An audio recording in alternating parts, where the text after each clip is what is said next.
Bienvenidos hermanos, un domingo más, un domingo menos, un domingo más en cuanto al conocimiento, a nuestros cultos, a sumar alabanza al Señor y un domingo menos para encontrarnos con Él. Qué bonito. Cada vez que pasa un año, es un año más cerca que estamos de Él. Y con respecto al tema que teníamos las semanas anteriores, bueno, ahora este domingo vamos a tomar algo relacionado con la resurrección, pero no netamente eso, sino que quiero compartir, vamos a la primera carta de Juan, capítulo 3, versículo 2. El tema es que una vez resucitados en esos cuerpos gloriosos, celestiales, vamos a ser semejantes a Él. Veámoslo. Primera carta de Juan 3, 2. Dice así: Amados, ahora somos hijos de Dios y aún no se ha manifestado lo que hemos de ser. Pero sabemos que cuando Él se manifieste, seremos semejantes a Él, porque le veremos tal como Él es. Le veremos. A Dios nadie le vio jamás. Y aquí dice el versículo que nosotros le veremos. ¿Por qué tendremos la capacidad de verlo? Porque seremos semejantes a Él. Me acordé, ¿cierto?, de las preguntas que siempre hace nuestro hermano Barak. Y, bueno, recordándolo, vamos a ver preguntas que siempre hay en nuestras vidas de cómo será ese cuerpo que Dios nos dará. Una de las primeras cosas, ¿cierto?, a los que somos buenos para la buena mesa es: ¿comeremos una vez resucitados? Sin duda que no va a haber necesidad de alimentarse, de nutrirse. Vamos a Lucas 24, a ver qué nos enseña Lucas.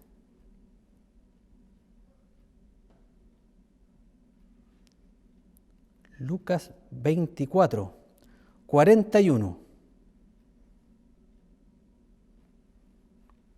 La mayoría sabe este pasaje y lo vimos un poco en los temas de la resurrección. Dice así: Y como todavía ellos de gozo no lo creían y estaban maravillados, les dijo: ¿tenéis aquí algo de comer? No tenían necesidad de comer, pero quiere dejarnos esto aquí impreso. Entonces le dieron parte de un pez asado y un panal de miel. Y él lo tomó y comió delante de ellos. Y les dijo: estas son las palabras que os hablé, estando aún con vosotros, que era necesario que se cumpliese todo lo que está escrito de mí en la ley de Moisés, en los profetas y en los salmos. Estaba todo escrito en la vida de Cristo. Y la verdad es que está todo escrito en esta vida y en la próxima. Pero bien, aquí vemos, ¿cierto?, que los apóstoles le convidan algo de comer y Jesucristo en ese cuerpo resucitado puede comer. Insisto, no lo necesita, ni nosotros lo vamos a necesitar, pero en esos cuerpos me da, ¿cierto?, la impresión de que sí podremos comer. Lucas 22, un poquito más atrás. Versículo 14.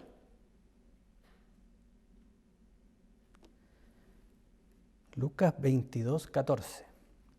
Cuando era la hora, se sentó a la mesa y con él los apóstoles, y les dijo: ¿cuánto he deseado comer con vosotros esta Pascua antes que padezca? Porque os digo que no la comeré más hasta que se cumpla en el reino de Dios.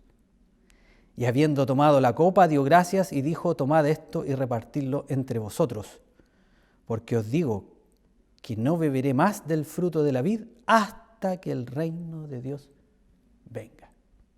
Va a haber una cena. Y Apocalipsis 19, 9.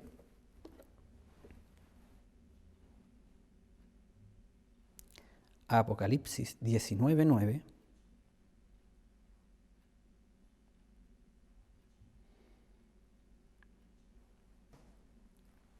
Dice: y el ángel me dijo: escribe, bienaventurados los que son llamados a la cena de las bodas del Cordero.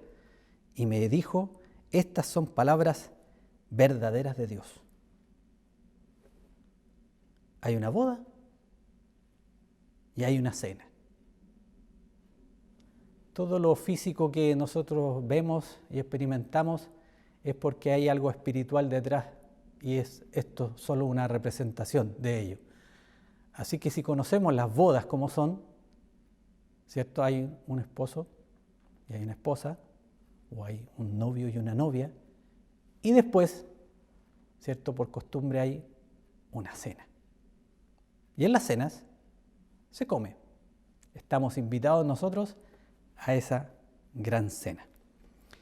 Otra de las preguntas que quizás Barak se haría, y cualquiera de nosotros sin duda también se hizo en un tiempo, es: ¿tendremos sangre en nuestros cuerpos? Veamos qué dice Lucas 24. Lucas 24.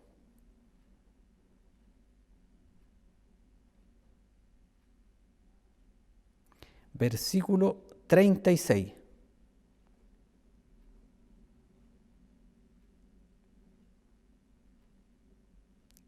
Dice así: mientras ellos aún hablaban de estas cosas, Jesús se puso en medio de ellos y les dijo: paz a vosotros. Entonces, espantados y atemorizados, pensaban que veían espíritu. Pero él les dijo: ¿por qué estáis turbados y vienen a vuestro corazón estos pensamientos? Mirad mis manos y mis pies, que yo mismo soy, palpad y ved. Porque un espíritu no tiene carne ni huesos, como veis que yo tengo. Un espíritu no tiene carne ni huesos. Pero un cuerpo glorificado, como el que vamos a tener, Jesús dice, tiene carne y tiene huesos. Y diciendo esto, les mostró las manos y los pies, tal como el ser humano ha sido siempre, con manos, con pies, palpad, visible, pero sin duda que con muchas características que este cuerpo no tiene. Primera carta a los Corintios 15.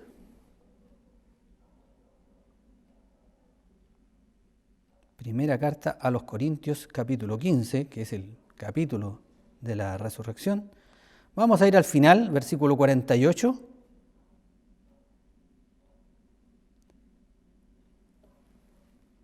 Dice: ¿cuál es el terrenal? Tales también los terrenales. Así como Adán, todos los adánicos. ¿Y cuál es el celestial? Jesús. Tales también los celestiales, nosotros resucitados. Y así como hemos traído la imagen del terrenal, traeremos también la imagen del celestial. Seremos semejantes a Él. Por eso es que podemos verle. En estos cuerpos no podríamos. Pero esto digo, hermanos, que la carne y la sangre no pueden heredar el reino de Dios, ni la corrupción hereda la incorrupción. O sea, la sangre no traspasa este límite. No necesitamos sangre en los cuerpos celestiales. Otra de las preguntas que pudo haber muchas veces en nosotros: ¿qué capacidad tendrá este cuerpo eterno? Sin duda que tendrá muchas. Acompáñenme. Lucas 16, del 19 al 31. Lucas 16, del 19 al 31. Todos saben esta historia, o la gran mayoría la ha escuchado. Había un hombre rico que se vestía de púrpura y de lino fino y hacía cada día banquete con esplendidez. Había también un mendigo llamado Lázaro que estaba echado a la puerta de aquel, lleno de llagas. Adelantémonos un poquito al versículo 23. Aconteció que murió el mendigo y fue llevado por los ángeles al seno de Abraham, y murió también el rico y fue sepultado. ¿Y qué dice? Y en el Hades alzó sus ojos estando en tormentos y vio de lejos a Abraham y a Lázaro en su seno. ¿Qué quiere decir esto? A pesar que no son los mismos cuerpos. Solamente quiero decir que después de muerto ya se cortan esas limitaciones. El pastor siempre nos enseñó, ¿cierto?, que nosotros estábamos limitados por ser pecadores en muchas cosas. Y una de estas cosas era el conocimiento. Y aquí dice que el rico vio de lejos a Abraham y a Lázaro en su seno, por lo tanto su memoria seguía intacta. Vio a Lázaro, lo reconoció y sabía quién era. Pero lo que llama profundamente la atención, ¿cierto?, es que conoció a Abraham. ¿Y cómo sabía que era Abraham? En ese tiempo no habían póster ni fotos como para tenerlo ahí y saber que era Abraham. El pueblo de Israel tampoco se hace bustos ni imágenes porque lo tiene prohibido. ¿Y por qué no lo confundió con Moisés o Elías? Si tienen que haber sido todos muy parecidos. Supo inmediatamente que era Abraham. Esos son los lazos del conocimiento que se expanden de una manera increíble, pasada la muerte. Versículo 27. Vamos a adelantarlos porque ustedes conocen la historia. Entonces le dijo, te ruego pues, padre, que le envíes a la casa de mi padre. El rico se acordaba que los suyos quedaron vivos. Y dice, porque tengo 5 hermanos para que les testifique a fin de que no vengan ellos también a este lugar de tormento. Él deseaba que su familia no llegara ahí y se acordaba que tenía 5 hermanos. Y Abraham le dijo a Moisés y a los profetas, tienen, óiganlos. Hoy en día nos diría, la Biblia tienen, créanla. Él entonces dijo, no, padre Abraham, pero si alguno fuere a ellos de entre los muertos se arrepentirán. ¿Por qué dijo eso? Porque sabía que su familia era igual que él, incrédula. Si les manda a leer el Antiguo Testamento, no van a creer en Abraham. No, aquí tienes que hacer un milagro, tienes que resucitar a uno como Lázaro y que les vaya a predicar allá. Si no, no se van a arrepentir. Son como yo, son de mi familia. Mas a Abraham le dijo, si no oyen a Moisés y a los profetas, tampoco se persuadirán, aunque alguno se levantara de los muertos. También sabía eso Abraham. Que si le hacía caso al rico y despertaba a Lázaro y lo mandaba allá con sus hermanos, tampoco iban a creer. Y hoy en día el mundo entero, el gran porcentaje de ellos no creen en Jesucristo, y Jesucristo se levantó de los muertos. Y no cree. Por más que haya un milagro tremendo en sus vidas, y a veces lo ha habido, pero no creen, porque sus obras son malas y no vienen a la luz. Gracias a Dios que nos dio la gracia y nos abrió nuestros ojos del entendimiento para que pudiésemos darnos cuenta de que necesitábamos acudir a Dios, a Cristo, a la vida eterna. Esa es su gracia, su misericordia. Pero como decía mi hermano Eliezer, creo, en unos estudios atrás, pero ¿y los demás se están yendo al infierno? No, tenemos que orar constantemente por ellos, tenemos que predicarles el Evangelio, y si ya hemos predicado el Evangelio, la palabra está ahí. Tenemos que orar para que Dios produzca arrepentimiento a ellos, sobre todo en estos tiempos tan difíciles, cada vez más difíciles que se ven. Pero no deje de orar por sus seres queridos, sus amigos, sus compañeros de trabajo, de universidad, de colegio, vecinos, y aquellos que ni siquiera le conocemos. Pero alguna vez le hablamos de Cristo, la palabra está ahí y la palabra tiene poder. Y Dios es rico en misericordia, pidámosle misericordia para que la gracia alcance a todos aquellos que alguna vez oyeron del Evangelio. Mateo 17. Mateo 17, del 1 al 4. 6 días después, Jesús tomó a Pedro, a Jacobo y a Juan su hermano y los llevó aparte a un monte alto. Y se transfiguró delante de ellos y resplandeció su rostro como el sol y sus vestidos se hicieron blancos como la luz. Y aquí les aparecieron Moisés y Elías hablando con él. Entonces Pedro dijo a Jesús, Señor, bueno es para nosotros que estemos aquí. Si quieres, hagamos aquí 3 enramadas, una para ti, otra para Moisés y otra para Elías. No están muertos. no están resucitados. Pero Jesús les abre un poquito el cielo.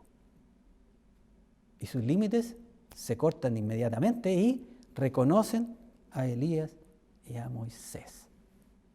Pequeños, grandes ejemplos que nos deja la Escritura.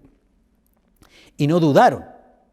¿Será Moisés? ¿Será Abraham? ¿Será Eliseo? ¿Será David? No, supieron inmediatamente que se trataba de Moisés y Elías. Lucas 24. Evangelio de Lucas, capítulo 24. Versículo 24.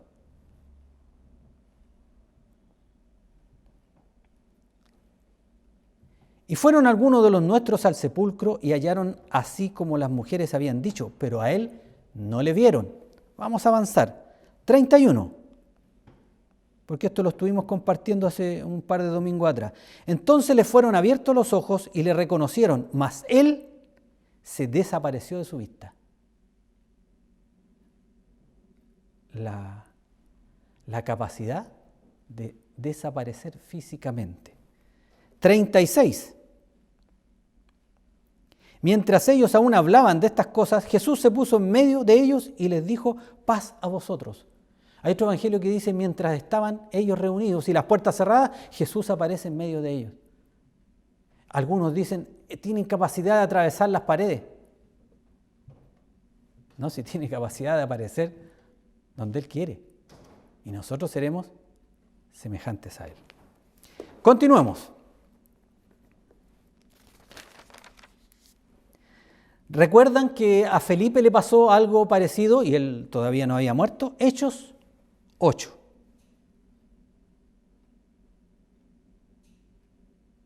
Hechos capítulo 8 del 26.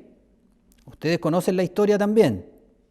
Si no, léala en casa, aquí, Felipe y el etíope. Un ángel del Señor habló a Felipe diciendo, levántate y ve hacia el sur por el camino que desciende de Jerusalén a Gaza, el cual es desierto. Entonces él se levantó y fue, y sucedió que un etíope, eunuco, funcionario de Candace, reina de los etíopes, la cual estaba sobre todos sus tesoros y había venido a Jerusalén para adorar, volvía sentado en su carro y leyendo al profeta Isaías. Y el Espíritu dijo a Felipe, acércate y júntate a ese carro y predícale, muéstrale el Evangelio, interprétale las Escrituras porque él no las entiende. La historia es conocida, lo evangelizó hasta lo bautizó. Pero ¿qué dice el versículo 40, que es el que nos convoca? Voy a tomar el 39. Cuando subieron del agua, esto lo estaba bautizando, el Espíritu del Señor arrebató a Felipe y el eunuco no le vio más. Y siguió gozoso su camino, pero Felipe se encontró en Azoto. ¿Cuánto? ¿20 kilómetros de ahí? ¿30 kilómetros de ahí? No lo mismo. Podían haber sido 100 kilómetros de ahí. Pero desapareció y apareció en otro lugar. Las películas dicen, se teletransportó. Dios lo puede hacer con nuestros cuerpos mortales, por supuesto. Pero nos está mostrando pequeñas ventanitas del cielo, de esos cuerpos celestiales que tendremos semejantes a Él. Marcos 12.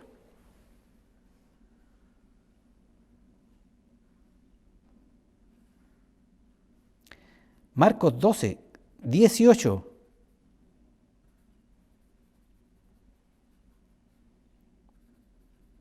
Entonces vinieron a él los saduceos que dicen que no hay resurrección y le preguntaron diciendo la historia que veíamos hace poco, ¿cierto? De que una mujer había tenido un marido, se había muerto, se había casado con el hermano, había muerto y al final había tenido muchos maridos y la pregunta de ellos era ¿y de quién será mujer?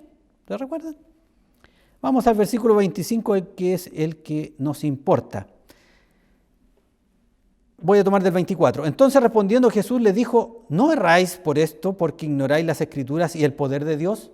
A pesar que está preguntando, en el fondo le está diciendo, no estás cometiendo un error, se están equivocando. Porque cuando resuciten de los muertos ni se casarán ni se darán en casamiento, sino serán como los ángeles que están en los cielos. En el sentido de que no se casan, pero ya da una pequeña indicación de que seremos parecidos a los ángeles, sin duda. seremos semejantes a Cristo. Y los ángeles, sin duda, son semejantes a Cristo. Seremos muy parecidos a los ángeles. ¿Cómo lo dice Lucas 20? Vamos, Lucas 20.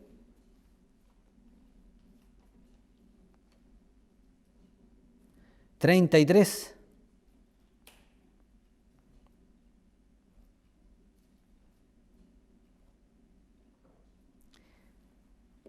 En la resurrección, pues, ¿de cuál de ellos será mujer, ya que los 7 la tuvieron por mujer?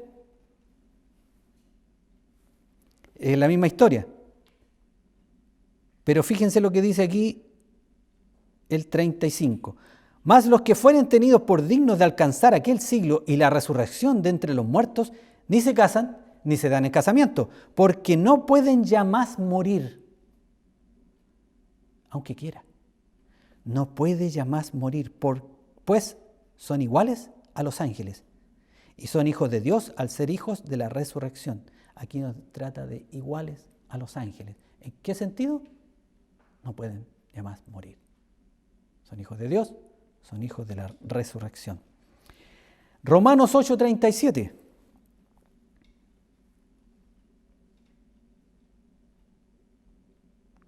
Romanos capítulo 8, versículo 37 al 39. Dice: antes, en todas estas cosas somos más que vencedores por medio de aquel que nos amó.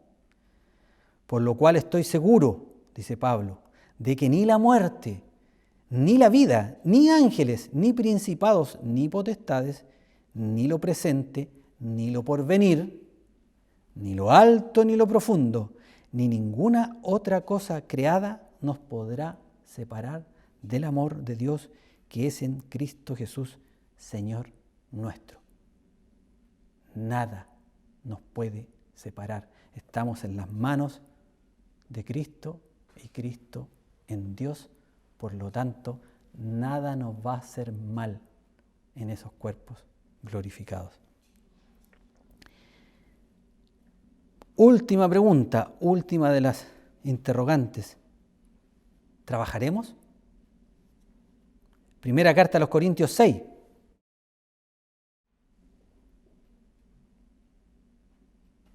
Primera carta a los Corintios 6.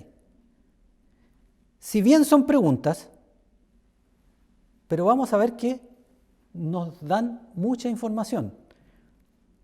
Primera carta a los Corintios 6:19, voy a ir ahí primero para que recordemos que este es el versículo que nos da una información importantísima, a pesar que es pregunta. Primera carta a los Corintios 6:19 dice: ¿o ignoráis que vuestro cuerpo es templo del Espíritu Santo, el cual está en vosotros, el cual tenéis de Dios, y que no sois vuestros?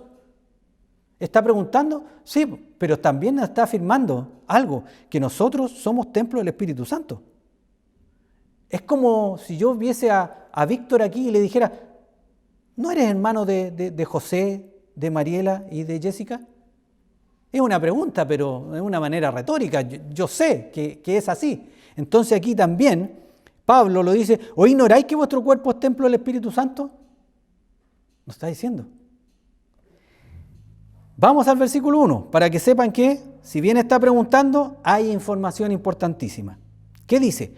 ¿Osa alguno de vosotros, cuando tiene algo contra otro, ir a juicio delante de los injustos y no delante de los santos?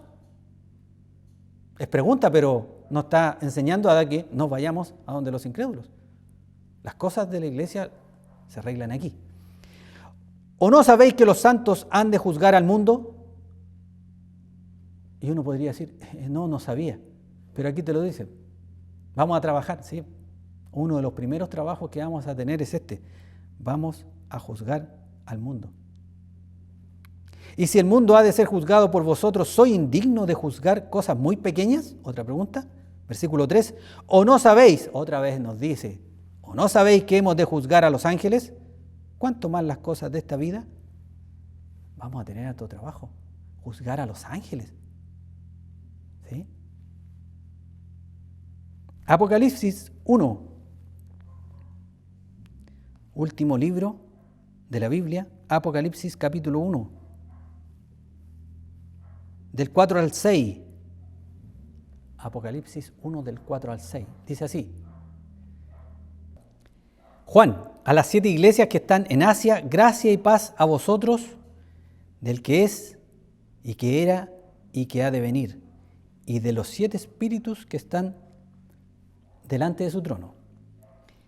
Y de Jesucristo, el testigo fiel, el primogénito de los muertos, y el soberano de los reyes de la tierra, al que nos amó y nos lavó de nuestros pecados con su sangre, y nos hizo reyes y sacerdotes para Dios, su Padre. A Él sea gloria e imperio por los siglos de los siglos. Amén. Está hablando la iglesia. Nosotros somos rociados con la sangre de Jesucristo para nuestro perdón eterno de pecados. ¿Y qué nos hizo? Reyes y sacerdotes. ¿Sabe cuánto trabaja el sacerdote? Vea el Antiguo Testamento, Levítico y cualquiera de esos libros. ¿Y sabe cuánto hizo o tiene que hacer un rey? Lea el libro de los Reyes. Se va a dar cuenta que tiene harto trabajo. Por lo tanto, no vamos a estar ociosos en esos cuerpos. ¿Para qué nos fue a preparar morada? ¿Para que estemos ahí sentados? No va a ser así. Ahora, no tiene nada que ver con lo que hemos vivido nosotros hasta aquí. Allá no va a haber cansancio, allá no va a haber horario. Así que no se preocupe si tiene que trabajar y trabajar harto. No nos vamos a aburrir, vamos a tener muchas cosas que hacer. Acuérdense que va a haber gente también, y quién sabe en cuántos lugares más del universo va a haber creación de Dios, en la cual nosotros quizás tengamos que intervenir, ayudar, colaborar. Pero fíjese, siempre que él decía, en la viña del Señor, ¿cierto? Labradores, qué sé yo, el que siembra, el que ara, gente que trabaja. El pastor pastorea las ovejas, no está sentado, no está durmiendo, tiene que preocuparse de ellas.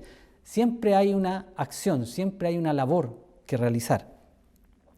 Capítulo 5, aquí mismo, Apocalipsis 5 del 1 al 10, dice así: Y vi en la mano derecha del que estaba sentado en el trono un libro escrito por dentro y por fuera, sellado con 7 sellos, dice Juan. Y vi a un ángel fuerte que pregonaba a gran voz: ¿Quién es digno de abrir el libro y desatar sus sellos? Y ninguno, ni en el cielo, ni en la tierra, ni debajo de la tierra, podía abrir el libro, ni aún mirarlo. Y lloraba yo mucho, porque no se había hallado a ninguno digno de abrir el libro, ni de leerlo, ni de mirarlo. Y uno de los ancianos me dijo: no llores. He aquí que el león de la tribu de Judá, la raíz de David, ha vencido para abrir el libro y desatar sus 7 sellos. Y miré y vi que en medio del trono y de los 4 seres vivientes y en medio de los ancianos estaba en pie un cordero como inmolado, que tenía 7 cuernos y 7 ojos, los cuales son los 7 espíritus de Dios enviados por toda la tierra. Y vino y tomó el libro de la mano derecha del que estaba sentado en el trono. Y cuando hubo tomado el libro, los 4 seres vivientes y los 24 ancianos se postraron delante del Cordero. Todos tenían arpas y copas de oro llenas de incienso, que son las oraciones de los santos. Y cantaban un nuevo cántico, diciendo: digno eres de tomar el libro y de abrir sus sellos, porque tú fuiste inmolado y con tu sangre nos has redimido para Dios de todo linaje y lengua y pueblo y nación, y nos has hecho para nuestro Dios reyes y sacerdotes, y reinaremos sobre la tierra.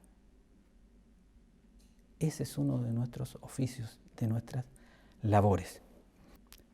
Primera carta de Juan, capítulo 3, versículo 2, decía: amados, ahora somos hijos de Dios, y aún no se ha manifestado lo que hemos de ser, pero sabemos que cuando Él se manifieste, seremos semejantes a Él, porque le veremos tal como Él es.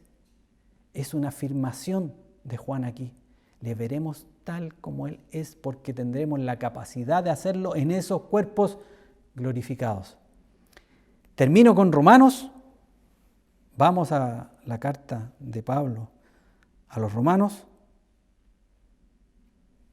terminando ya esta pequeña parte de preguntas. Romanos 8, versículo 18.